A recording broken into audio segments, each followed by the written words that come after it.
Año 2004. Vemos la película Saw. Año 2005. Vemos la película Saw 2. Año 2006. Adivinad qué viene.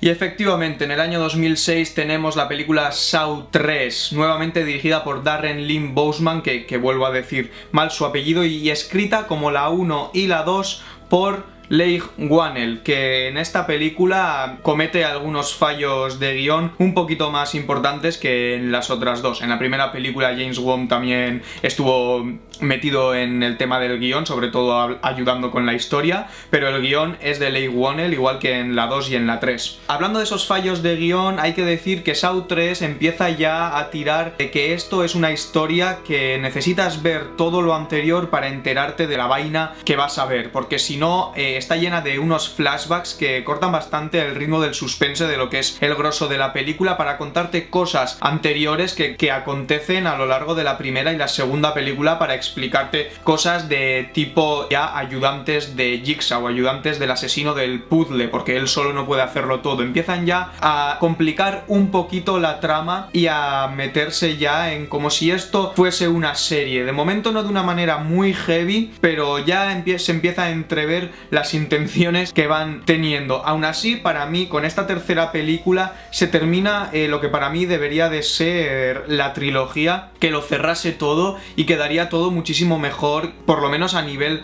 narrativo y a nivel de historia, de lo que ha ido aconteciendo después de esta tercera película. ¿De qué va esta tercera película? Bien, como siempre tenemos dos líneas argumentales, como en la primera, como en la segunda y como en la tercera, que es de la que estamos hablando. Ocurre esto: tenemos una historia en la que aparece el asesino del puzzle, Jigsaw, Tobin Bell, y otra en la que parece que tenemos a una persona o un grupo de personas sobreviviendo a una de estas trampas. En esta película tenemos lo mismo. Jigsaw está muy enfermo, ya lo sabíamos de la segunda película, y está en las últimas. Su secuaz, su ayudante, Amanda Young, que está con él está cuidando, están en un almacén y necesita oxígeno y tal. Para ayudarle con todo esto, secuestran a una médico para que le ayude a Jigsaw a aliviarse del dolor del tumor cerebral. Le ponen una trampa en la que si Jigsaw muere, ella también morirá. Esta es una de las partes de la película. En la otra tenemos a un hombre que ha perdido a su hijo y tiene una sed de venganza de la hostia, y tiene que ir pasando una serie de pruebas con la gente que estuvo en el juicio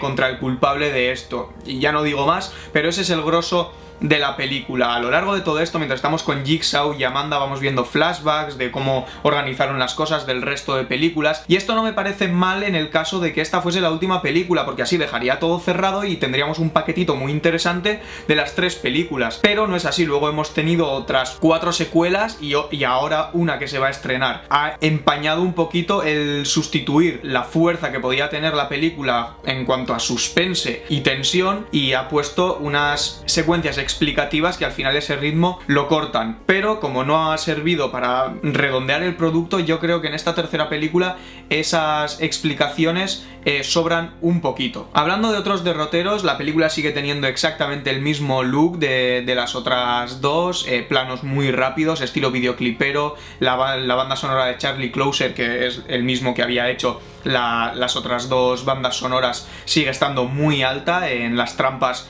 la tensión se crea de esa manera, planos rápidos, pim pim pim pim, y sigue funcionando al mismo nivel que en las otras dos. Si te gusta este estilo, disfrutarás de esto. A mí personalmente, para crear tensión en estas trampas, me gusta el estilo que se crea de esta manera. Conozco a gente a la que no le gusta un cagardo, pero aquí entramos en la discusión de siempre, de si es interesante, si gusta o no. El arte al final es cuestión de gustos en muchos aspectos, y esto funciona así. Las trampas de esta película, recuerdo algunas que son interesantes, otras me parecen incluso ridículas. Si te paras a pensar que la estás viviendo, sí, a lo mejor es repugnante y tensa, pero vista en pantalla hay algunas que a mí me parecen ya un poquito ridículas. Estoy hablando de la de los cerdos, a mí me parece un poquito fuera de lugar, aunque sí es una putada vivirla, pero creo que en pantalla suena como a chiste malo. Pero es una de las pocas trampas que veo que tienen esta repercusión. En mi opinión, una de las trampas que más me impactó, que fue la de las cadenas, que ocurre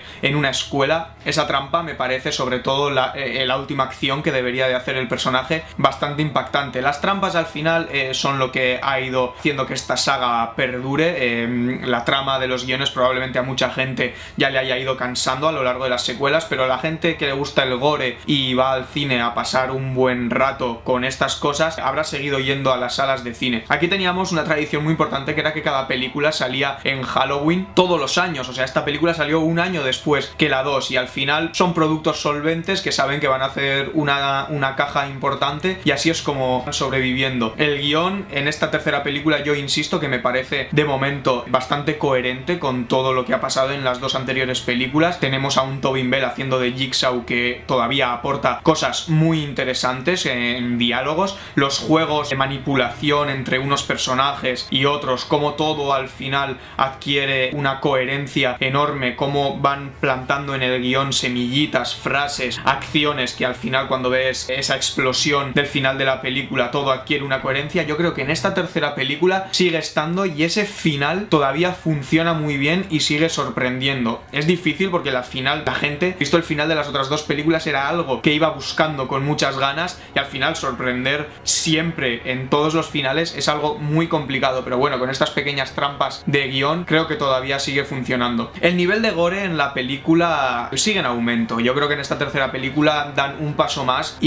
incluso vemos una operación en la cabeza de John Kramer, el asesino del puzzle, que todavía no había dicho su nombre en ningún momento, y es desagradable. Se le ve un trozo de cráneo, el cerebro, y pues al final es una operación sin ningún tipo de tapujos que se muestra ahí y punto. No se paran mucho, pero oye, es un gore que mucha gente probablemente dirá que es gratuito, y sí, probablemente se podría haber contado que le ha hecho la operación y no mostrarlo y ya está. Pero bueno, estamos hablando de una película ya en estos momentos gore, no es tanto de suspense ni terror policíaco como lo era en la primera película, así que sabiendo que es una saga gore, pues estos pequeños detalles sabemos que van a estar ahí. Yo creo que esta tercera película sería muy interesante para acabar una trilogía, y podría haber parado ahí, sobre todo con el final que tiene. No voy a hacer un spoiler en este vídeo, pero tiene un final como muy conclusivo, muy conclusivo, que podía haber acabado directamente aquí la historia, pero no, tenemos que continuar con la saga porque sabemos que da muchísimo dinero, y a partir de ahí entramos ya en lo que para mí empieza a ser un poquito el declive de la saga. Una saga que al final sabían que iba a dar dinero y al final había que seguirla de una u otra manera. Aún así, Darren Lynn Bousman en la cuarta película sigue como director, así que yo creo que él pensaría que algo todavía tenía para ofrecer, pero de eso ya hablamos en el vídeo de la cuarta película. Yo la recomiendo si te ha gustado la 1 y la 2 para seguir un poquito con la historia, porque de momento tenemos a Puzzle ahí